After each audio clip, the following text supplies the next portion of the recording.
부활을 산다라는 제목으로 이 하나님의 말씀을 나눠보려고 합니다. 예수님의 제자들, 예수님이 다시 살아나신 그 부활이라는 참 놀라운 사건을 경험했던 사람들이지만 그들 인생이 예수님의 부활을 경험했다고 하루아침에 놀라울 정도로 변화되지 않았다라는 것입니다. 이들은 아직 진정한 의미의 부활을 살고 있지 못했기 때문에 그런 것이죠. 그래서 오늘 우리가 이 말씀을 함께 살펴보면서 부활을 산다라는 것이 과연 무슨 의미인지를 우리가 새롭게 인식하고 실제로 우리 삶 가운데서 우리는 부활을 살아내는 사람들이 되었으면 좋겠습니다. 부활을 살자 그러면 우리가 부활의 정신으로 살아야지. 그래서 굴복했다가도 다시 일어서는, 넘어졌다가도 다시 일어서는, 죽은 것 같지만 그것이 끝이 아니라 다시 되살아나는 그런 생각을 늘 품고 살아야지. 이게 부활의 정신으로 사는 거지 부분적으로 맞는 이야기일 수 있습니다. 근데 진정 부활의 정신으로 산다라는 것은 부활의 주체이신 예수 그리스도와 함께 사는 것을 이야기합니다. 그러니까 예수 그리스도 없는 인생으로 아무리 내가 부활의 정신으로 살아야지, 불굴의 그런 의지를 가지고 살아야지, 나는 결코 넘어지지 않아, 나는 결코 좌절하지 않아, 이렇게 내 의지를 키운다고 해서 내가 부활의 정신을 가지고 사는 것이 아니라는 거죠. 부활의 정신으로 산다는 말씀은 부활의 주체이신, 부활을 가능하게 하신, 그래서 예수 그리스도와 연결되어 있는 모든 사람들을 부활로 초대하고 거듭남으로 초대하신 그 예수 그리스도와 더불어 사는 것이 진정한 의미의 부활을 사는 것이다 라는 이야기죠. 부활하신 예수님은 오늘 제자들에게 나타나십니다. 1절하고 14절 말씀을 보니까 거기 예수님이 나타나셨다. 그러니까 1절부터 14절까지의 이 이야기는 한 묶음으로 예수님이 나타나신 이야기인 거죠. 요한복음 20장에 보더라도 예수님은 막달라 마리아에게 나타나셨고요. 그리고 유대인들을 두려워하는 제자들에게 나타나셨고, 그리고 그들에게 평강이 있으라, 샬롬 이렇게 인사하시고, 아버지께서 나를 보내신 것 같이 나도 너희를 보내노라 그러면서 이 제자들에게 사명을 부여하시고 성령을 받으라 명령을 하십니다. 즉 부활하신 예수님은 제자들에게 나타나시고 제자들을 만나시고 사명을 부여하시고 그들에게 성령을 주시는 분이셨다라는 겁니다. 자, 부활하신 예수님을 제자들이 만났습니다. 예수 그리스도의 부활이라는 이 엄청난 사건을 경험한 제자들, 정말 놀라운 경험 아닙니까? 우리가 신앙생활하면서 이런 신앙적인 이런 체험, 이런 경험을 하는 것은 상당히 중요하죠. 그러나 꼭 그것이 전부는 아니죠. 그 경험을 오늘의 새로운 경험으로 갱신해내지 못하면 아무리 과거에 대단한 경험을 했을지라도 그것은 과거의 이야기인 겁니다. 예수님의 제자들만큼 이렇게 신앙의 삶에서 놀라운 경험을 한 사람들이 있을까요? 아니, 돌아가셨던 스승이 다시 되살아나는 이 부활을 경험한다는 것, 우리는 죽었다 깨나도 할 수 없는 그 경험을 예수님의 제자들은 직접 했다라는 거죠. 베드로 어떻습니까? 예수님의 빈 무덤을 경험한 제자입니다. 그리고 부활하신 예수님을 만났던 제자입니다. 도마는 어땠습니까? 예수님의 부활을 의심했던 사람이지만 예수님이 내 손에 못자국과 옆구리에 창자국을 보고 네 손을 직접 여기다 넣어봐, 만져봐, 그리고 내가 부활했다는 것을 믿어 라고 그렇게 예수님의 초청을 받았을 때 도마의 모든 의심이 사라지고 예수님은 나의 주님이시고 나의 하나님이십니다 라는 놀라운 신앙 고백을 하게 되었죠. 자, 이렇게 부활하신 예수님을 놀랍게 체험한 제자들이라면 그들 삶에 무언가 극적인 변화, 아주 대단한 변화, 이전과는 완전히 다른 삶, 이런 것들이 펼쳐져야 될 것 같은데 실질적으로 제자들의 삶은 그렇지 않았다라는 사실입니다. 획기적인 변화가 있기는커녕 또 세상을 놀래킬 만한 그런 변화된 삶을 살기는커녕 이 제자들은 무기력한 삶, 예전의 삶을 답습하는 그런 삶 속에 있었다라는 사실이죠. 오늘 본문을 보면 디베랴 호숫가에 있는 예수님의 제자들이 나옵니다. 2절 말씀을 보면 7명의 제자들이 디베랴 호숫가, 갈릴리 호수에 있었습니다. 그때 베드로가 이야기합니다. 나는 물고기 잡으러 가노라. 그랬더니 다른 제자들이 뭐라고 대답합니까? 우리도 함께 가겠다. 이렇게 대답합니다. 이 제자들의 변화 없는 삶을 한마디로 표현해주는 문장이 바로 나는 물고기 잡으러 갈게. 우리도 함께 갈게. 라는 것이죠. 얼마나 이 제자들이 이렇게 무기력한 삶을 살고 있습니까? 이 제자들은 사람 잡는 어부라는 그런 소명을 받은 사람들이거든요. 그리고 부활하신 예수님을 만난 사람들이거든요. 그런데 이 부활은 벌써 과거의 이야기가 되었고 이 제자들은 예전의 삶으로 돌아가 버렸습니다.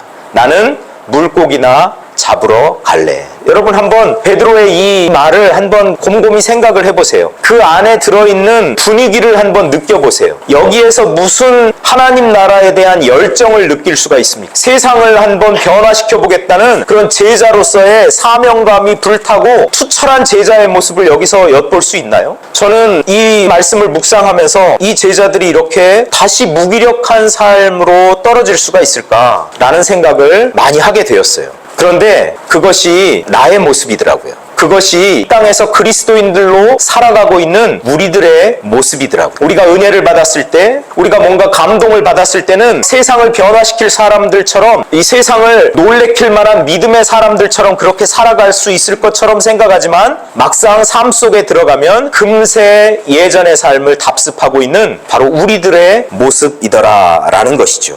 먼저 먹을 것을 찾는 그런 차원의 삶을 추구하는 그런 제자들의 모습을 보면서 그것이 바로 저와 여러분 우리의 모습이라는 사실을 보면서 얼마나 부끄러웠는지 모릅니다. 그리고 그들이 공언한 대로 물고기를 잡으러 갑니다. 밤새 고기잡이를 했지만 그들은 헛수고를 했습니다. 아무것도 잡은 게 없습니다. 여러분 예수님을 만나기 전에 이런 일이 있지 않았나요? 제자들은 예수님 만나기 전에도 밤새 나가서 일할 때 헛수고했던 경험이 있지요. 근데 예수님을 만난 후에도 또 성령을 받은 후에도 아무런 기적이 삶 가운데서 일어나지 않는다는 것이 좀 놀랍지 않나요? 그런데 이것이 저와 여러분이 살아가는 삶의 현실이라는 거죠.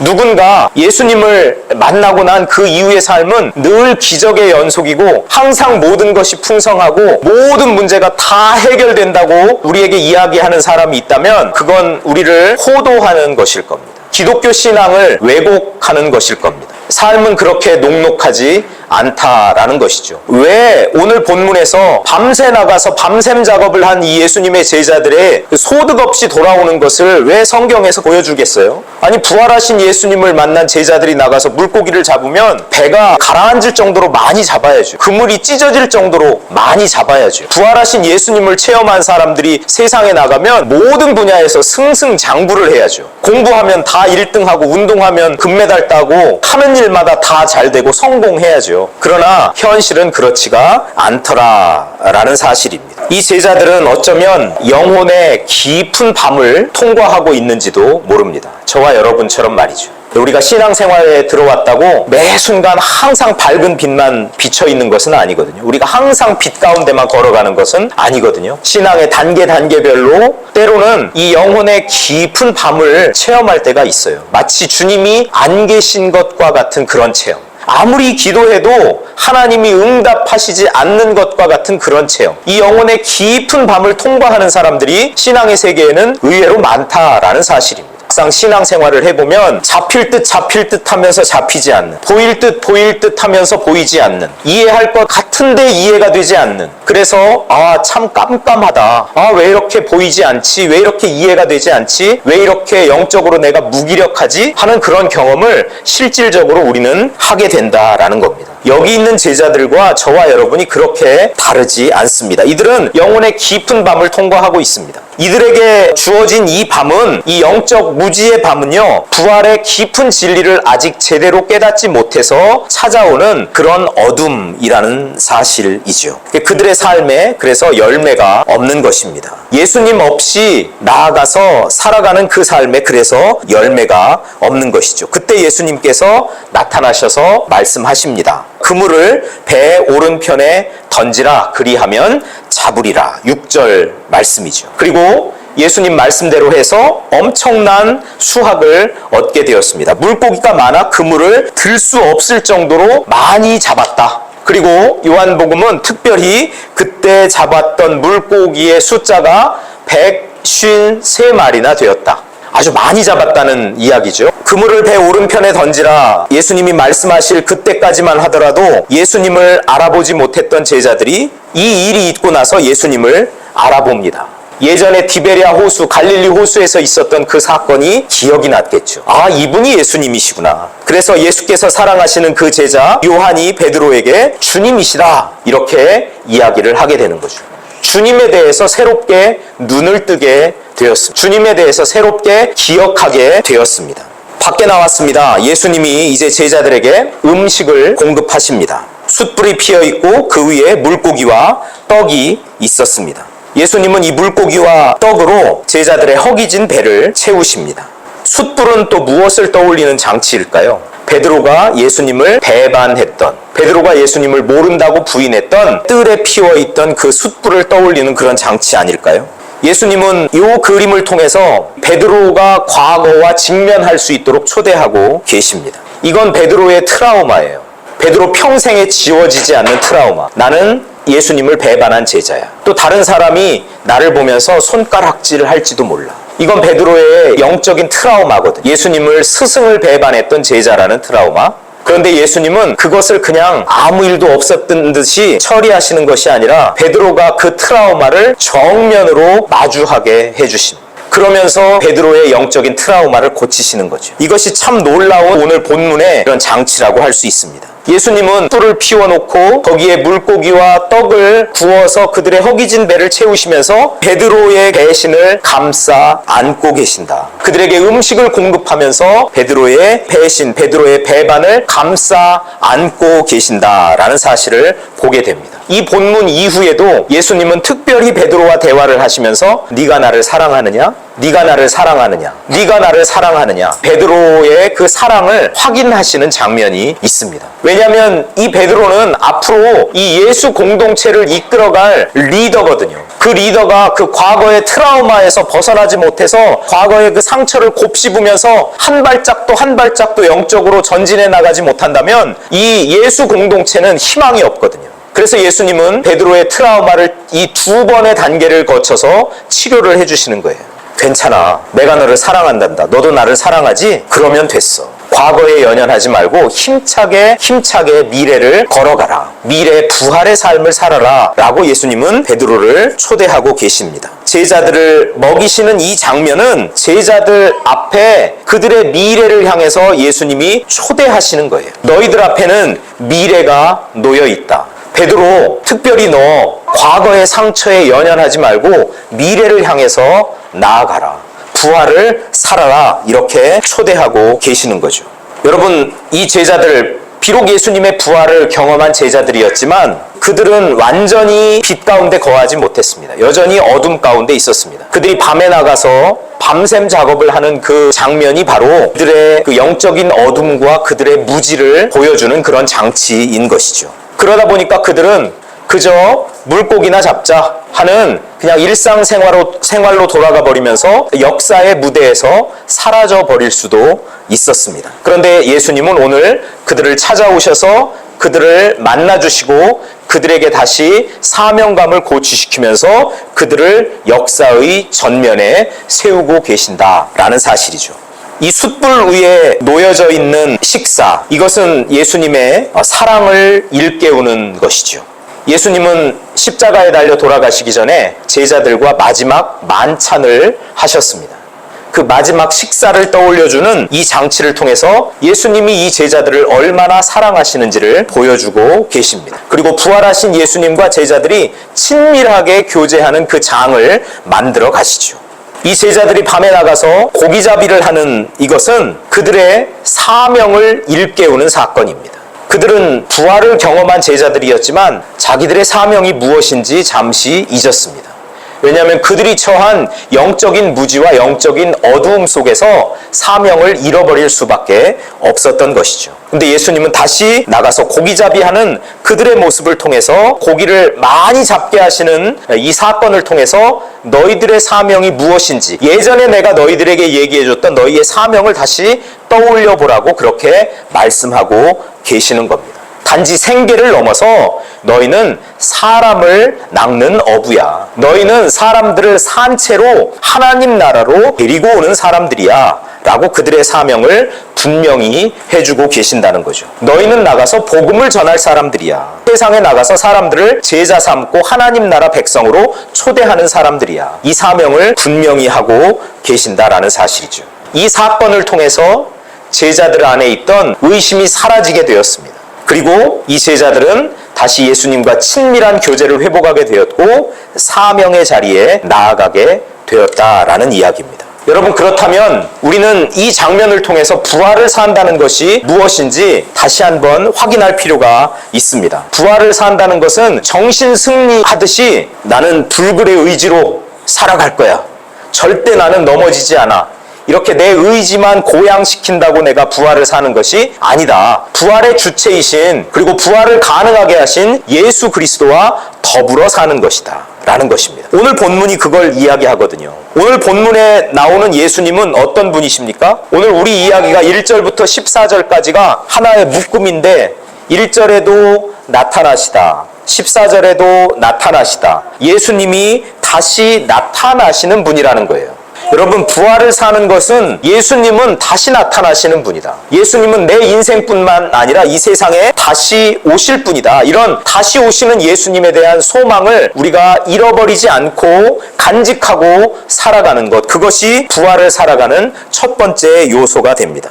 본문에 나와 있는 예수님의 또 다른 모습은 예수님은 다시 말씀하시는 분이다. 예전에 한번 말씀하시는 것으로 그치지 않고 제자들에게 소명을 고취시키면서 다시 예전 생각을 떠올리게 하시고 예수님은 다시 말씀하십니다. 저와 여러분에게 예수님이 오늘, 내일 이렇게 매일매일 말씀하시는 분입니까? 아니면 예전에 회심하고 예수님께 돌아왔을 때 한 번 말씀하시고 그거로 이제 끝, 너와는 이제 대화 이제 더 이상 안 해. 예수님이 그렇게 말씀하시지 않으신다는 거죠.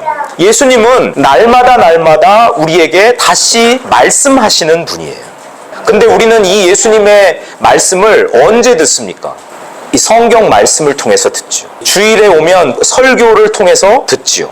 우리 지난주에 우리가 세례식도 했고 또 이제 성찬식도 곧 하게 되겠지만 거룩한 예식을 할 때는 그 말씀이 또 눈으로 보여지지요. 이렇게 말씀을 듣는 겁니다. 주님은 그렇게 말씀하시거든요. 다시 말씀하시는 이 주님을 우리가 매일의 삶 속에서 체험할 수 있어야 된다라는 이야기입니다. 그러려면 말씀을 꾸준히 묵상하고 공부함으로써 이 주님의 인도를 받아야 되는 거예요. 배 오른편에 그물을 던져라. 제자들이 어떻게 했나요? 배 오른편에 그물을 던졌습니다. 아니, 주님의 이 말씀을 듣고도 배 왼편에 그물 던지는 제자는 없겠죠. 그들의 삶이 주님의 인도를 받는 삶이 되었다라는 이야기입니다. 주님의 인도를 받는 삶이 되었을 때 그들이 얼마나 많은 물고기를 잡을 수 있었습니까? 153마리로 표현되는 엄청난 수확을 그들 인생에 거둘 수 있었다라는 거예요. 이것이 부활을 사는 핵심입니다. 다시 우리에게 말씀하시는 주님을 매일의 우리의 삶 속에서 체험하는 거예요. 여러분, 신앙생활은 이 본질을 붙잡는 거예요. 교회 안에서 목사, 또 장로, 권사, 교회에서 나 이런 일 맡았어, 저런 일 맡았어, 이런 일 해, 저런 일 해, 그것이 중요한 것이 아닙니다. 다시 우리에게 나타나셔서 다시 말씀하시는 그 주님과 친밀한 교제를 나누면서 사느냐, 그게 핵심이죠. 신앙의 세계에 갓 들어온 사람이라 할지라도 이렇게 날마다 다시 나타나셔서 말씀하시는 주님과 교제하는 그 사람이 훨씬 더 하나님 앞에서 값진 사람인 거죠. 예수님은 장담하셨잖아요. 예언하셨잖아요. 먼저 된 자가 나중되고 나중된 자가 먼저 된다. 저는 이런 것을 교회 현장에서 많이 봐요. 우리 스스로에게 그러면 뭐야, 나는 예수 믿은 지 오래됐는데 그러면 이제 정신 바짝 차리고 내가 지금 갓 신앙의 세계에 들어온 것처럼 그런 열정과 기대함을 가지고 예수님이 나에게 다시 나타나셔서 오늘 나에게 다시 말씀하시지, 그리고 그 현장으로 날마다 들어가면 되는 거죠. 그러면 우리는 항상 먼저 된 자로 그렇게 살아갈 수가 있는 것이죠. 이것이 핵심입니다. 이것이 부활을 사는 삶의 핵심이라는 거죠. 또 하나 있습니다. 부활을 사는 삶의 핵심 세 번째는 예수님은 다시 채우시는 분이다라는 겁니다. 예수님은 제자들을 만나서 그들의 허기진 배를 채우셨습니다. 물론 그들이 고기 잡을 때 예수님의 명령에 순종하고 정말 놀라운 수확을 얻게 하신 분도 예수님이십니다. 그들의 허기진 배, 목마른 갈증을 채우시는 분이 바로 예수님이다라는 사실이죠. 여러분, 우리 안에 이런 영적 갈급함이 있습니까? 영적 갈증이 있습니까? 목마름이 있습니까? 그러면 예수님께 나아가야 됩니다. 그리고 다시 나타나셔서 매일 다시 말씀하시는 예수님을 하나님의 말씀을 통해서 만나실 수 있는 저와 여러분이 되기를 축복합니다. 그러면 장담하건대 예수님은 우리의 허기진 배, 우리의 영적 목마름을 다시 채우십니다. 왜냐하면 예수님은 다시 채우시는 분이시기 때문입니다. 정리하겠습니다. 예수님은 다시 나타나시는 분이고, 예수님은 다시 말씀하시는 분이고, 예수님은 다시 채우시는 분입니다. 여러분, 이 예수님과 동행하는 삶이 부활을 사는 삶이죠. 이 예수님을 날마다 우리 삶의 현장에서 경험하는 분들이, 그 예수님의 음성을 듣고 사는 사람들이 부활을 사는 사람들이죠. 그리고 그 인생의 그 갈급함, 궁핍, 갈증을 채워주시는 그 예수님을 삶 속에서 만나는 분들이 바로 부활을 사는 분들이라는 사실입니다. 여러분, 축복합니다. 부활을 사실 수 있기를 축복합니다. 이 예수님과 친밀하게 교제하는 우리 모두가 될 수 있기를 축복합니다.